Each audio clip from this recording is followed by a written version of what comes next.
Man, oh man. I just had a good convo. My fault, y'all. Hey, hey, you know who it is, bro? Do I gotta say it again? I think I gotta say it again, bro. It's the Hunt Show, bro. Come on.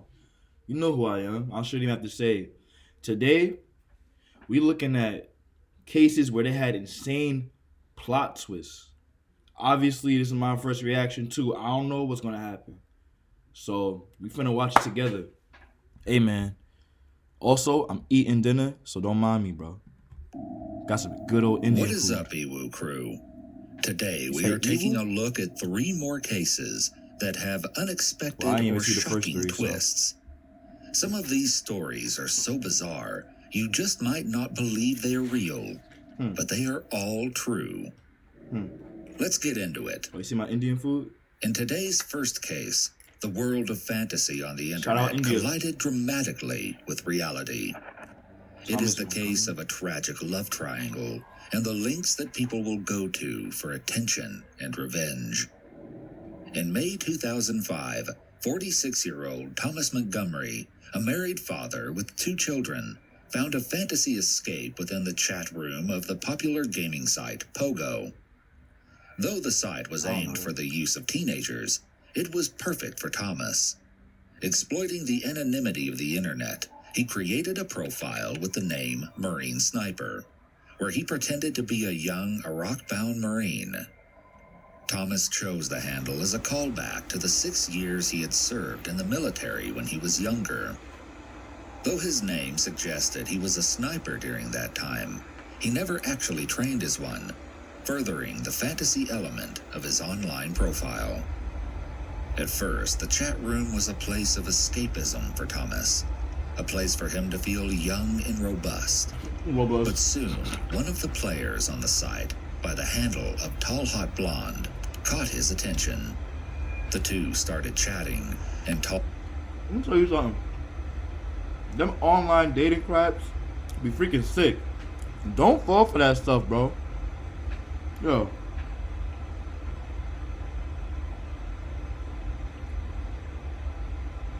Yo, bro. Them online dating stuffs, bro. Y'all gotta watch out for that. Tall, hot blonde could definitely be some 30-year-old short dude in his mom's basement. So y'all gotta be careful with that stuff. I don't do none of that online crap. You will never catch me doing that crap. And if you see me, that's not me. Where's blonde? Cause bro, nah, I can't. I talk to people in real life. You bugging out, dude. All that online stuff is we don't do that here. A lot of catfishes, and I've been watching catfish like since I was little, so you should know that, bro. If you watch catfish, you should know. They be looking like damn lizards by the time you really see the real person. So, GG's. Tall Hot Blonde told him that her real name was Jessie and that she was 18.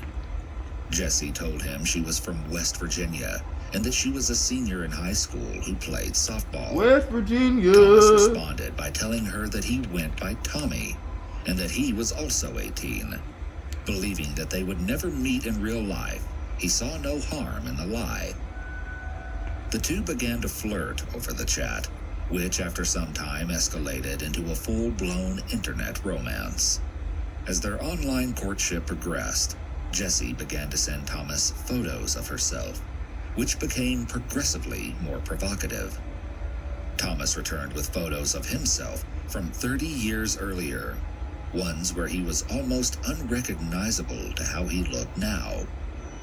The relationship soon went beyond the chat room, and the two started to talk on the phone, trading love letters and gifts. And all the while, Thomas knew that he was lying to Jessie, but the relationship had become completely consuming for Thomas, which he later described as more real to me than real life. It was like a drug that I needed every day. Over the chat, Jessie wrote, "I love you always and forever, Tommy," with Thomas responding, "I've never felt this way." But the fantasy world of the internet can only stay separate from the real world for so long. Sometime in March 2006, one of Thomas's daughters used his computer just when Jessie messaged him. Unlock a new world of efficiency. Nah. Nobody heard that? Oh, nah. She gonna go on there and see some, like, nudes or something. That is evil work, yo. Tommy, that's messed up. What she read, she immediately told her mother, Oh, Cindy, told Mom who then Dukes. went through Thomas's computer and found all of the pair's messages, Oh. love letters, photos, and even a pair of red underwear that Jesse had sent Thomas.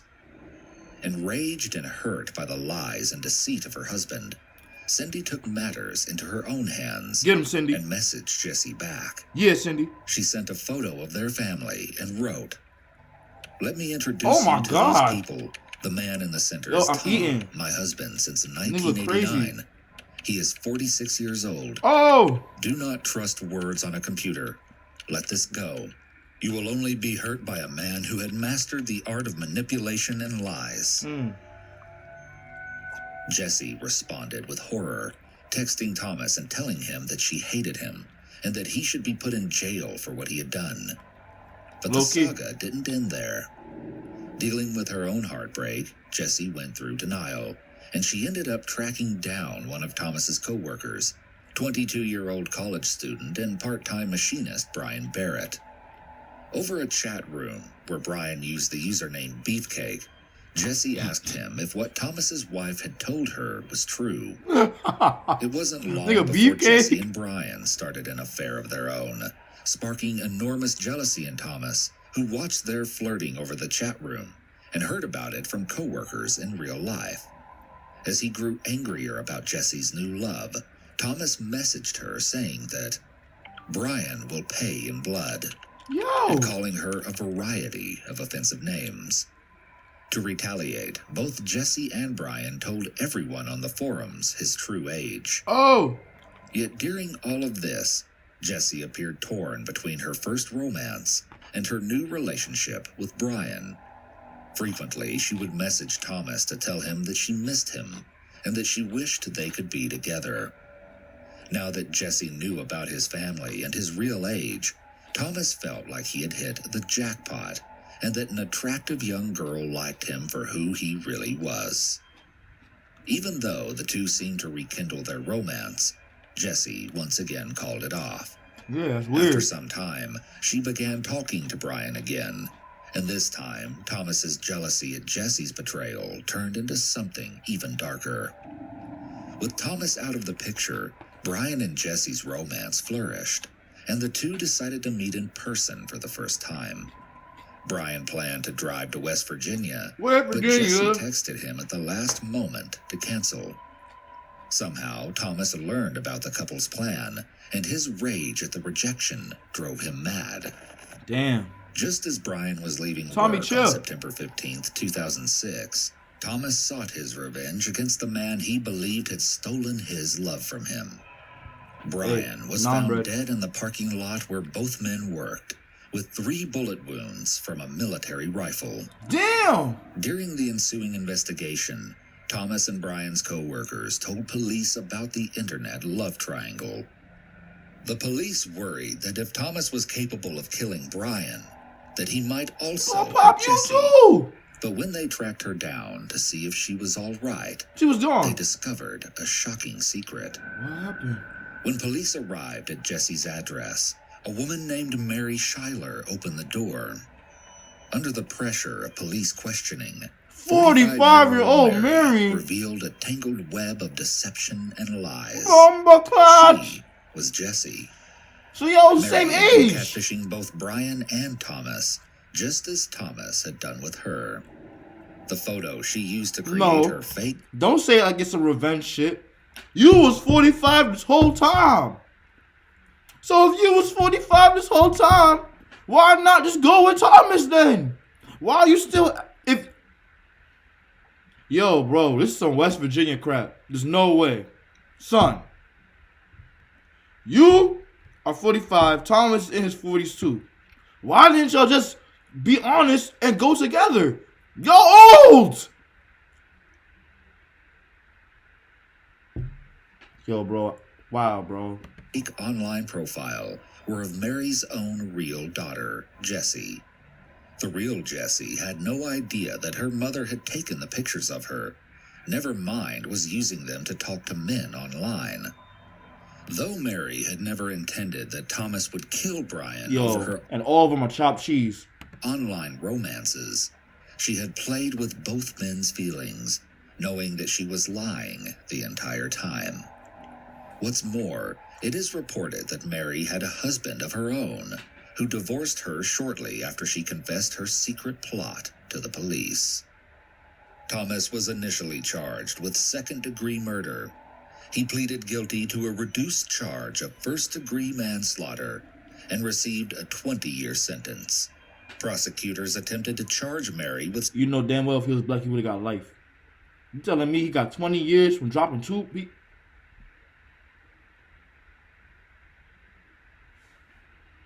20 years? Only 20 years? For dropping bodies? And he got folks in jail for marijuana that's doing like 50 balls?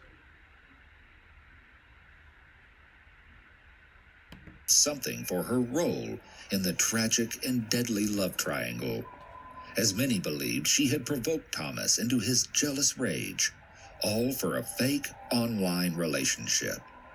But she hadn't technically done anything illegal, and so she was never charged. Mary has only spoken publicly once about what she had done, saying, "I just never thought it would go anywhere, that it would end, fall off, and that would be the end of it." Reportedly, Mary never apologized for her actions, not even to her daughter, who has since cut off contact with Hey, her. fucking creep. This shocking story was depicted in a documentary in 2009 Nigga, Beefcake. and in the 2012 film Yo, R.I.P. All Beefcake. Hot Blonde. Rest in In peace, for real. 2007, Ron Williamson met 83-year-old retired Air Force General Jack Rains Damn. while at a flea market in Murfreesboro, Tennessee. Jack had retired from the U.S. Air Force after 32 years of service, Damn. after which he worked as the Woodbury's police chief and as a state trooper. Okay. Though he lived with his wife at a nursing home, Jack became friendly with the entire Williamson family. For over 4 years, he was frequently invited to their family gatherings during holidays, spent time with Ron's children, and went to cookouts at their house.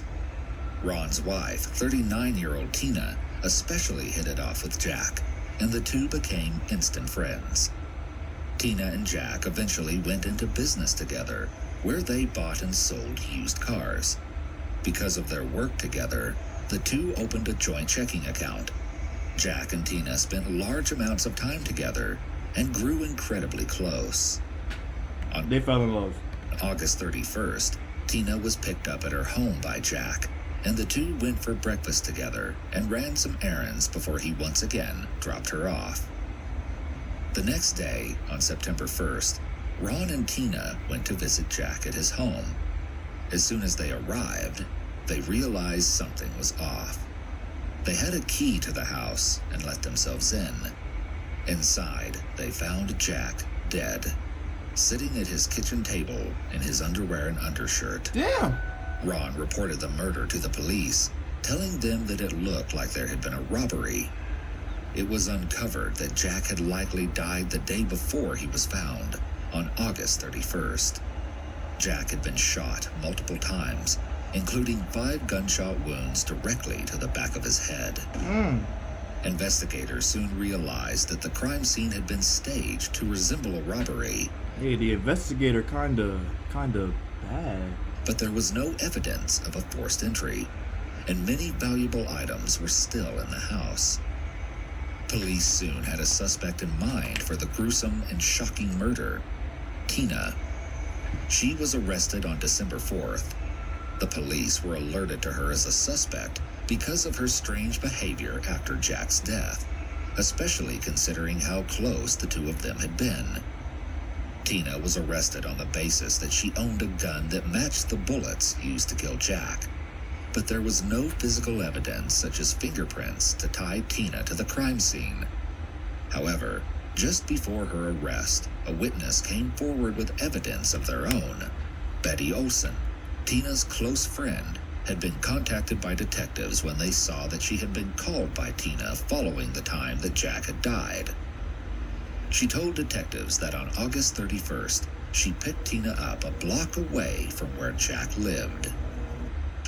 Get game day deals on Uber Eats. This week, free medium 2-topping pizza from Domino's. My fault, I was texting. Oh. The investigators had Olsen contact Tina so that they could secretly record their interactions. In the recordings, Tina told Olsen not to tell the police about giving her a ride and that she was worried about her location being pinpointed by her cell phone. Tina also revealed that she was glad that the detectives who spoke to her hadn't discovered the $4,600 cash that she had in her purse at the time. Tina also told Olsen that if she had killed someone, Tina would cover for her. These recordings and Olsen's eyewitness testimony were used to paint a picture of Tina as a heartless murderer during her trial, but her defense claimed that she had no motive to kill Jack. Evidence soon arose that on the day that he died, Jack took out $489 from their shared account, and then, later the same day, Tina took out $1,500 before she deposited $1,900 in her own bank account. Not only that, but Jack also had left Tina $100,000, which she cashed out only a week after he died. One bank employee said that they had observed Tina shaking uncontrollably. Yeah. Tina later stated that the money he left her wasn't for her to go and spend, but to be set aside in case he wasn't able to care for himself because he was in his 80s. Damn. Tina claimed that Jack intended her to be the one to ensure he was cared for, though he had a living wife and son at the time of his death. After searching Tina and Ron's house, many of Jack's possessions were discovered, including his military records, his blank checks, and the title to his car in the joint checkbook he shared with Tina, which had a spot of blood on it. However, it was during the trial that a shocking twist was asserted. The prosecution alleged that Tina and Jack's relationship went beyond their business together, and that the two had become romantically involved, despite the 45-year age difference. Now, I was about to say, now you know damn well, Tina, that my son is ancient. Why would you do that to bro? Bro, he was good. That's messed up. He was better off in a damn nursing home. Difference between them. Addressing the claim, Rest in Tina peace, though. said, Rest in "I peace. loved him as anyone would their grandpa. He was part of our family." Tina continually denied ever having an affair with Jack, but DNA evidence seemed to prove otherwise. Jack's underwear contained traces of Tina's DNA, which implied that their relationship was much more intimate than she ever admitted. Furthermore, a witness, Jerry Kirby, came forward and said that he had seen Tina hug and kiss Jack on the mouth. He said, "I thought it was awfully funny, an older man like that." Another witness, Jack Simon, said that Jack called Tina his girlfriend. She a gold Tina digger. claims that she is innocent, that she was never in a relationship with Jack. Despite this, in December of 2007, Tina was convicted by a jury for second-degree murder, felony murder, a murder committed during another crime, Damn. and aggravated robbery. Damn. As the judge read her sentence, which was life plus 20 years, Damn. totaling a whopping 71 years in prison, Tina reportedly collapsed and hit her head against the floor of the courtroom. She died? In the year 2065, Tina will be able to seek parole, making her 265. 96 years old at the time she could be released. Nah, it's over. Our next case for you is about Police Lieutenant Charles Joseph Glenowitz. Charles was a married father of 4 in Fox Lake, Illinois. Rest in peace. The 52-year-old was incredibly popular in his community and went by the nickname G.I. Joe. He was described as a tattooed and caring role model for many young people in the community who wanted to go into law enforcement. His youth mentorship program was called the Explorers Program. My money keeps growing. Savings growing? Uh-huh. Checking too? Yeah. Low rates on loans? Yes. It's Jovia-itis. Might be, It comes from- I'm gonna On edit it out. September 1st, 2015, at 7:52 a.m., Charles radioed his dispatch that he was in pursuit of 3 men at an abandoned cement plant in Fox Lake. Now you know He damn well. requested backup, which arrived at 8:09. The responding officers discovered Charles's dead body in a marsh 50 yards from his vehicle. Damn. He had been shot twice, one bullet piercing his cell phone and ballistic vest, with the second hitting him in the upper chest, which likely killed him. There were also bruises and scrapes on his head, which looked like he had been in a struggle. It was believed that he had been murdered by the 3 unknown attackers. The officers searched the swampy area and found Charles's radio, taser, and pepper spray, all spread through the marsh. But his gun wasn't uncovered until over an hour later, though it was only 3 feet from his body. Through an autopsy, it was later discovered that the murder weapon used to kill Charles was his own .40 caliber semi-automatic handgun. Man. Following Charles's death, an enormous manhunt began to find and apprehend the men who had killed such a beloved and respected officer.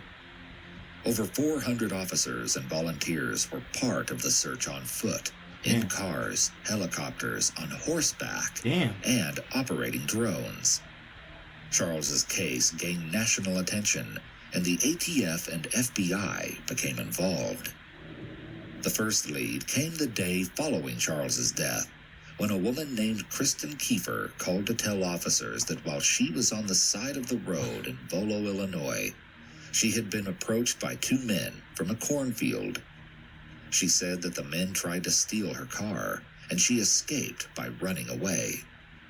Roadblocks, the K-9 unit, and 3 air units totaling almost 100 officers were set up to find the men. Damn. After days of searching, Kiefer admitted that she had lied about the entire story, and she was promptly arrested and charged with 2 counts of disorderly conduct for falsifying a police report. Fox Lake How's she held a lying? vigil for Charles, where his grieving family spoke and thanked everyone for their determination to catch Charles's killers. The following day, the Chicago Bears played a tribute to Charles. The Illinois governor, Bruce Rauner, had all of the state's flags lowered to half-staff to honor Charles.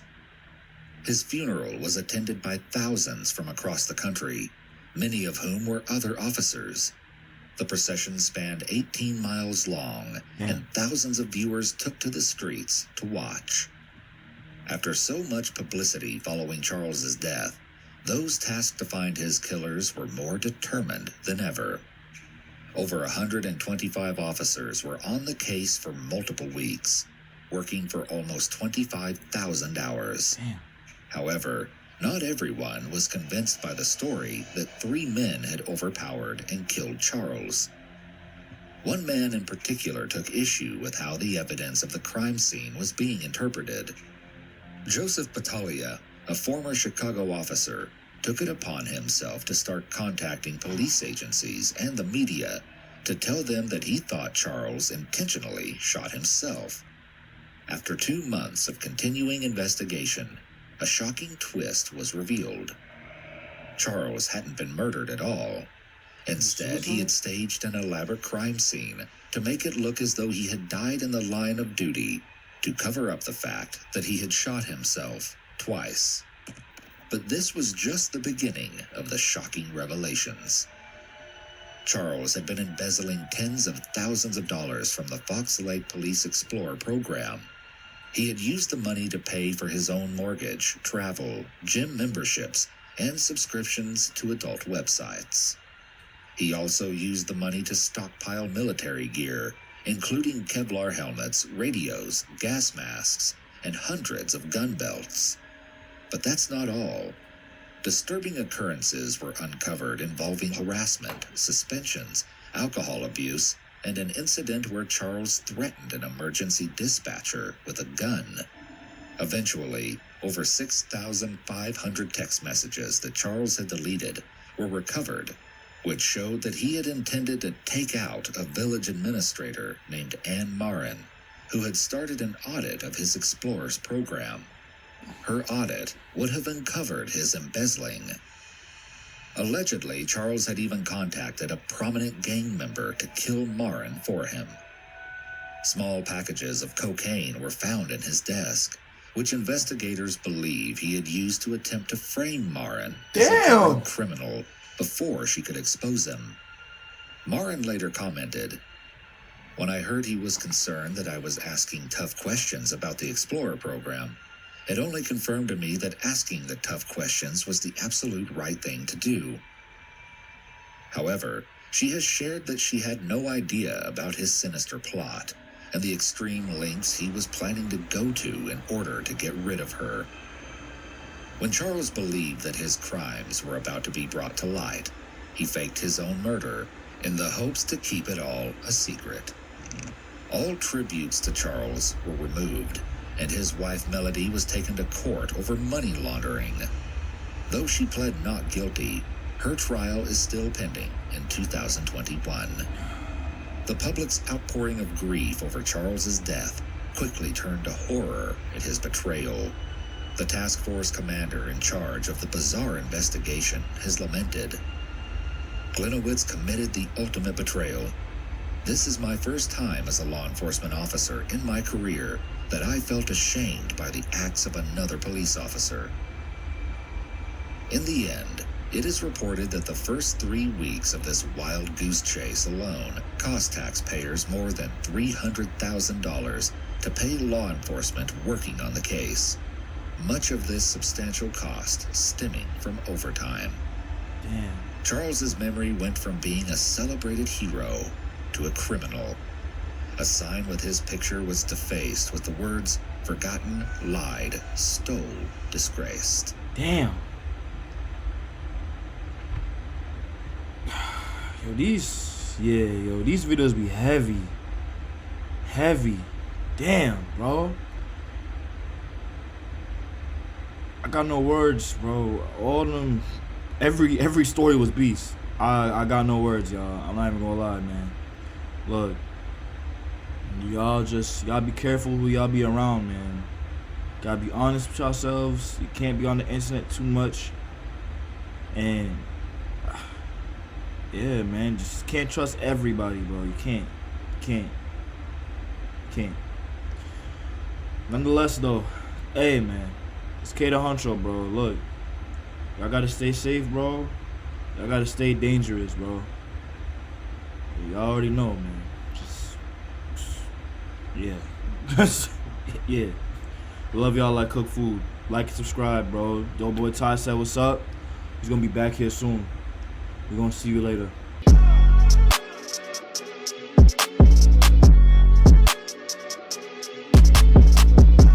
Bye. Have a beautiful time.